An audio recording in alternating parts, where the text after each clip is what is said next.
Bom dia, gente boa. Que Deus te abençoe nessa quinta manhã de domingo de novembro de 2020. Você da Igreja de Vila Carioca, você da congregação de Ana Gonzaga e você que está nos assistindo nessa manhã de domingo, Deus abençoe a sua vida. Pega a sua Bíblia em Gênesis e abra ela em Gênesis, capítulo 3, no verso 23 e no verso 24. Gênesis, capítulo 3, no verso 23 e no verso 24, eu vou ler rapidamente. Nós vamos falar sobre a questão da liberdade humana, que diz assim o texto em Gênesis 3, 23 e 24. O Senhor Deus, por isso, o lançou fora do jardim do Éden, a fim de lavrar a terra de que fora tomado. E expulso o homem, colocou querubins ao oriente do jardim do Éden, e o refugiu de uma espada que se revolvia, para guardar o caminho da árvore da vida. O ser humano ele é livre para agir moralmente? Responda, você de forma particular. Qual é a relação entre moral e liberdade? Também, responda você. Estudaremos que o comportamento moral humano pressupõe o exercício da vontade, o qual, por conseguinte, também pressupõe a liberdade para agir. Isso é inerente ao ser humano, ele gosta de agir de forma livre, vamos dizer assim. Portanto, a possibilidade de escolher qual caminho seguir é a configuração mesma da liberdade humana, o que torna a ação moralmente responsável, ou seja, de responsabilidade do ser humano. Liberdade humana como pressuposto de uma ética. A liberdade que há em pecar é uma liberdade para a morte.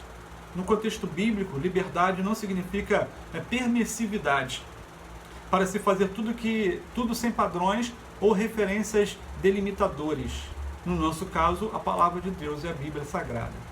Para que um ato seja moral, precisa pertencer ao setor da ética, ser praticado por alguém que tenha consciência da moralidade de tal ato e que seja praticado com deliberação e liberdade. Essa liberdade que não ofenda a outra pessoa. Isso é ato moral. Tá? Nesse último aspecto de liberdade, as ações humanas só podem ser consideradas decisões morais se forem resultado da vontade humana livre e não coagida. Isso é livre e não coagida. De ninguém ou forçar alguém a fazer alguma coisa que ela não queira. Embora seja importante ressaltar que, apesar de a liberdade ser limitada por fatores biológicos, por fatores psicológicos e socioculturais, isso não anula o princípio de que a ação moral pode ser valorizada eticamente, ou valorada eticamente. Deverá resultar da escolha consciente do ser humano. O que um ato moral é num país, no nosso país pode não ser. Depende das circunstâncias socioculturais, daquilo que as pessoas estão acostumadas a fazerem em suas vidas. Por exemplo, uma sociedade dentro de uma comunidade que é dominada por um tráfico de drogas ou dominada por alguma influência dessas gangues ou dessas milícias, vamos dizer assim, tem toda uma cultura sociocultural, toda uma ideia sociocultural diferente, por exemplo, de quem mora fora dela, numa região mais abastada financeiramente. São posições socioculturais, o que num lugar pode ser tido como correto, no outro pode não ser. Mas a lei diz que o que é errado aqui é errado lá. É onde entra a liberdade humana de identificar o que é a lei e o que é errado e o que é a liberdade. Isso é um ato moral. Em seu livro, Fé Bíblica e Ética Social, Gardner, um teólogo, ele afirma o seguinte: o estudo da ética repousa sobre a pressuposição de que o homem é livre e responsável. A não ser que ele seja livre em sentido bem real, não pode ser considerado responsável pelos seus atos. E se não é responsável por esses atos, não há sentido em falar deles como tendo significado ético ou ética, significação ética. Se suas ações são determinadas, seria ocioso tratar de obrigação moral, dever, louvor, culpa e mesmo de verdade. Ética pressupõe liberdade seguida de responsabilidade. E esta, pela mesma razão, preocupada, direta ou indiretamente, com todos os atos livres do homem. Um ato ético e moral, a liberdade, na visão ética, ela não pode transpor uma barreira que ofenda o próximo, ofenda outra pessoa. Isso é um ato ético. As ações humanas só podem ser adequadamente valoradas se forem resultado da vontade humana livre e não coagida. O comportamento humano pressupõe o exercício dessa vontade, o qual, por conseguinte, também pressupõe a liberdade para agir. Nós falamos um pouco disso anteriormente. As próprias sanções da lei, aquilo que nós falamos sobre a lei é uma em determinado lugar, ela é de um jeito e o outro de outro, não, mas a lei é única, né? É uma só.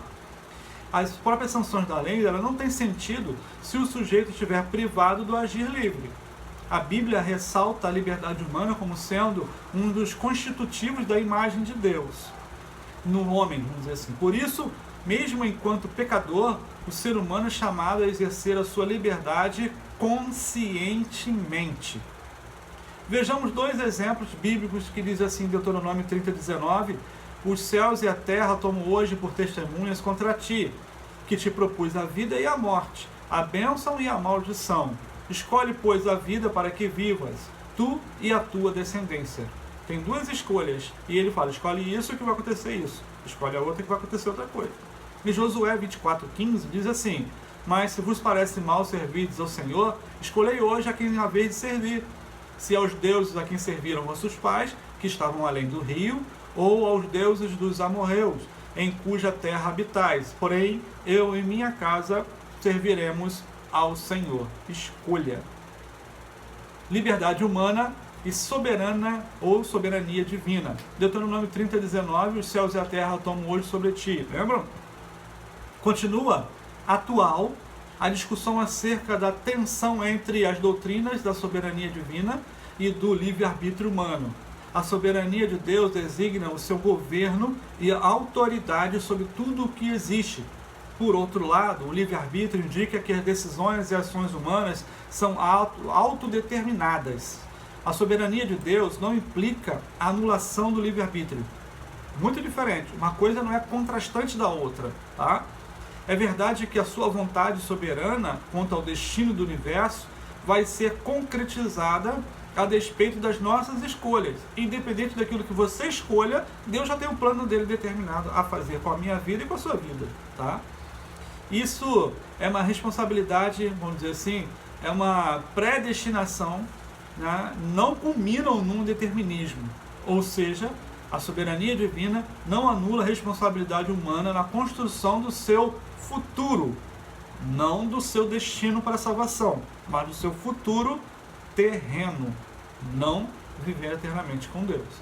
Nas questões morais e espirituais, Deus ele não decide em lugar do homem, ele deixa para que você tome consciência do que ele é na sua vida e o adore em espírito e em verdade, mas quem vai tomar consciência é você.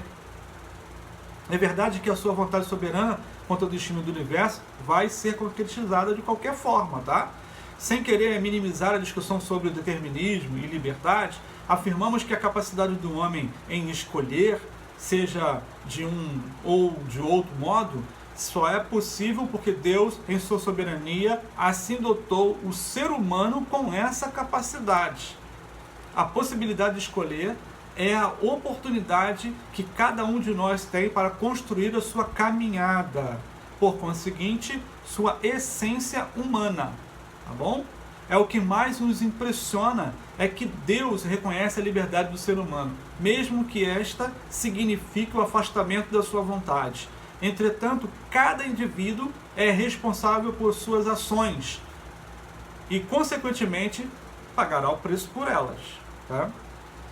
Outra coisa também, a liberdade moral é uma responsabilidade humana, né? Ela é uma responsabilidade humana.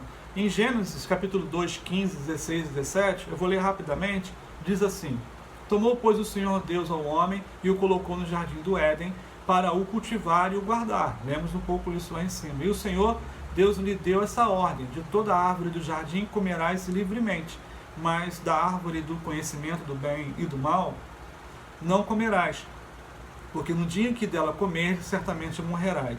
Não a morte, mas a morte da consciência eterna de saber o que é o certo e o que é errado, e distinguir e andar de forma correta.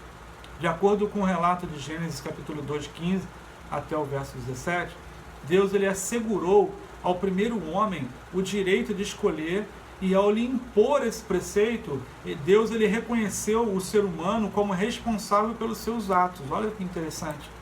Ao mesmo tempo, porém, ele afirma a sua soberania sobre ele e o obriga a observar os seus próprios limites. Porque eu e você, nós temos limites. O homem, conforme o livro de Gênesis, ele viu-se diante de duas alternativas: submeter-se ou não a Deus, o que implicaria caminho do bem ou do mal. Já era mesmo a intenção de Deus que o homem se visse diante dessas possibilidades, pois em Gênesis 2:9, juntamente com as coisas benéficas ao homem, o Senhor colocou também a possibilidade de alienação existencial na presença da árvore do conhecimento do bem e do mal. Ele deixou uma escolha: coma ou não comer. Mas ele disse assim: não coma. Ele deu uma ordem e ele escolheu desobedecer. Em que consistia conhecer o bem e o mal? Um homem que foi criado perfeito não teria condições de conhecer as coisas, por exemplo. Dentre as numerosas tentativas de explicação dessa expressão, podemos supor que significaria decidir por conta própria ou com absoluta independência o que é bem e o que é mal. Ou seja, possuir plena autonomia no âmbito moral. Desta forma, o fracasso do primeiro casal foi um fracasso moral.